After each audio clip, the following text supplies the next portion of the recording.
Good day, cowboys and cowgirls out there in YouTube land. Welcome to another edition of Inside Mcneese. I'm Corey Greyeneisen. And I'm Steve Corbin. Last week, McNeese celebrated its annual Spring Fling Week. The events included a bowling half-nighter, a human board game night, a foam party, a tailgate at the ULL game, and my favorite, the crawfish ball. It was a fun break from all the stresses of the semester and a great way to turn up. Moving on to something a little bit more serious right now. The bus accident on 171 in Gillis this week was the result of a texting and driving incident. 19-year-old Tyler Moses is facing charges of careless operation, texting and driving, and failure to stop for a bus. Texting and driving carries a fine of up to $175 for the first offense and $500 for the second offense.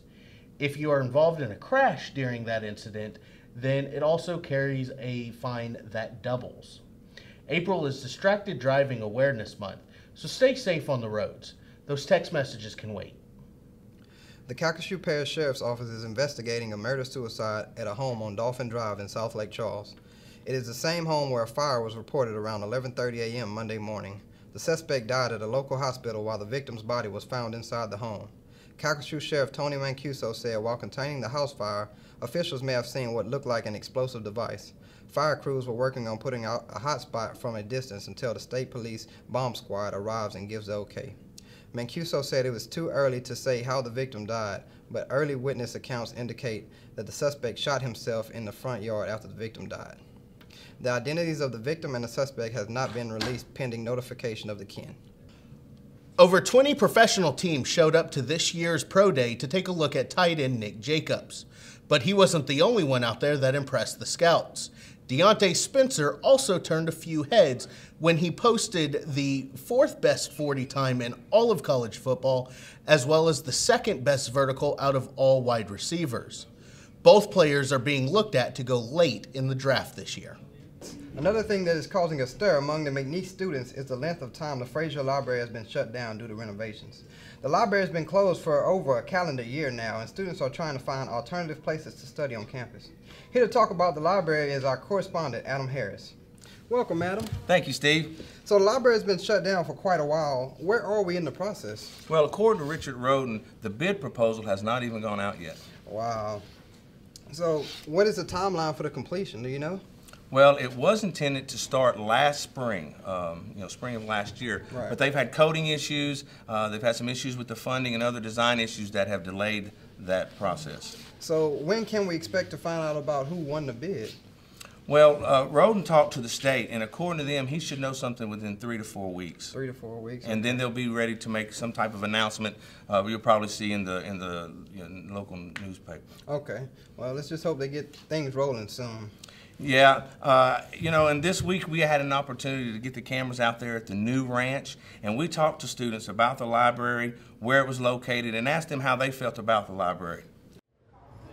This is Adam Harris with Inside Mcneese. We're here in the new ranch building at Mcneese to talk to students about behind us is Frazier Memorial Library. We're going to ask them about that and what they think about the library being here in the new ranch. Do you know the name of the library at Mcneese? I do not. Frazier Memorial. Okay. Okay. Do you know where the library is located at? It's in Power Ballroom right now. Library. Do you know the name of the library here on campus? Is it Herman Memorial or something Memorial Library? I can't remember the exact name of it, but Right, Herman Memorial. right behind us. No, Frazier. Frazier Memorial. Frazier Memorial. Frazier? And do you know where it's located at? Right there. Absolutely. I mean, during my English classes, I would go there regularly for sources and everything I needed. Have you been to the library since it's been moved here? Oh, yeah. You want the old library or this one? This one. The Para Ballroom Library. What was the old name of it? I don't even remember the old name. Not at all. Do you know where the library is located at? Yeah, no. Is it right there? What was the library? Do you know the name of the library here at McNeese? I do not. I haven't been in it. I'm sorry. I've been in it once. Do you know where it's located at? Currently, it's in the Para Ballroom. It used to be across the street from Frash Hall. I would probably say a library, just because it's kind of taking a while to get. I understand they have a lot to get done, but it's kind of putting a strain for research. Like for English, like for example, I have to do all my stuff pretty much online, so it's kind of a hassle. I believe it's, I don't remember. I'm a freshman also, but. Oh, you're a freshman? Okay. And you're a student athlete, you said. It's called the Fraser Memorial Library. Yeah. Do you know where it's located at? Yeah, I can't exactly tell you, but I just know it's right across the street over here. Right. And it's and so. No. I knew Frazar, the old library, because that's where I used to study all the time. But now since they moved it's so hard for me to find a place to study, and it's not enough resources for me to study in this new library. I really can't believe how far behind we are on that library process. Yeah, I can't wait to find out when the bids come in. Spring Sports had their press conference this week where they talked to softball coach Mike Smith, baseball coach Justin Hill, and introduced next year's new volleyball coach Ashley Fitzgerald. Justin Hill is optimistic of his baseball season after winning every single conference series that we've played in so far, even though preseason had him in the bottom half of the Southland Conference. Justin Hill and his Cowboys baseball team currently sit atop the conference, leading Northwestern by 1 game. Softball is also having a successful season as they are sitting atop the Southland Conference in their respective sport as well.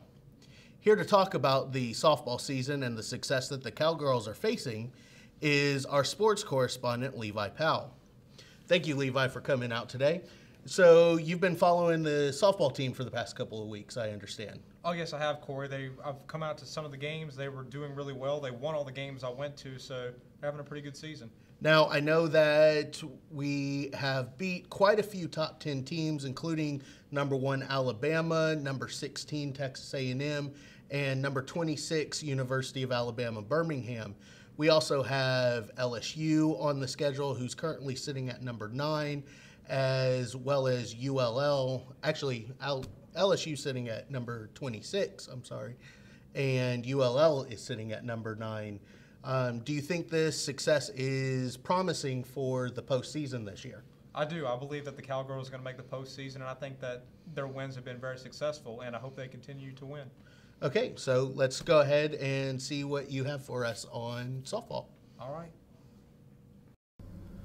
The McNeese State Cowgirls are on a roll this season with wins over number 1 Alabama, number 16 Texas A&M, number 25 LSU, and number 26 the University of Alabama at Birmingham. The Cowgirls are also first in the Southland Conference with a conference record of 13-4 and an overall record of 30-11, which puts them at 35 overall in the nation. I caught up with the coach to talk about the Cowgirls' wonderful season so far. I don't think the wins affect us too much. I mean, I think it gives us a vote of confidence, you know, to be able to play with the best teams. You know, we tell our girls it's not about the, you know, it's not about the name that's on the front of the jersey. You know, they put their pants on the exact same way. You know, they do the exact same things we do. They swing the same type of bats, and but it's about playing, you know, playing against the team that's out there and competing on a daily basis. We work hard every day. Our girls, you know, take pride in what they do. You know, we consider us a blue-collar type program where we bust our behinds on a daily basis. And I think it's important for us to be able to do that, to prepare ourselves each and every day for our next opponent. We can't look past our next opponent, because if we do, we're going to get ourselves into trouble. So it's about who we're playing each and every week, or each and every you know, day that comes up. Cinemark Theater has just installed their new XD Theater. The Extreme Digital Theater steps up the game with new leather seats, a wall-to-wall HD screen, and more enhanced surround sound. We talked with Jeff Leyland, the general manager at Cinemark, to give us a better idea of how this new XD Theater works. Do you mind telling us what the XD Theater is? The XD Auditorium is a premium large format auditorium featuring a wall-to-wall, floor-to-ceiling screen, enhanced audio with speakers throughout the auditorium, including the ceiling, and completely refurbished interior, including leather seats. And what do you think is will draw more viewers into the XD Theater? What do you think? By providing what is by far the best experience you can get in our whole section of the state. So whether there's a new flick you'd like to see or if you're looking for something to keep you entertained, check out the new XD Theater, now in operation at the Cinemark Theater behind Prairie Lake Mall. All of us here at Inside Mcneese would like to wish you a great spring break next week.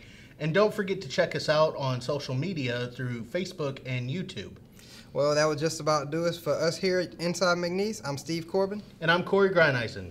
So long and thanks for all the fish. Yum. And thanks for all the fish. So sad that it should come to this. We try to warn you all, but oh dear. You may not share our intellect, which might explain your disrespect for all the natural wonders that grow around you. So long, and thanks.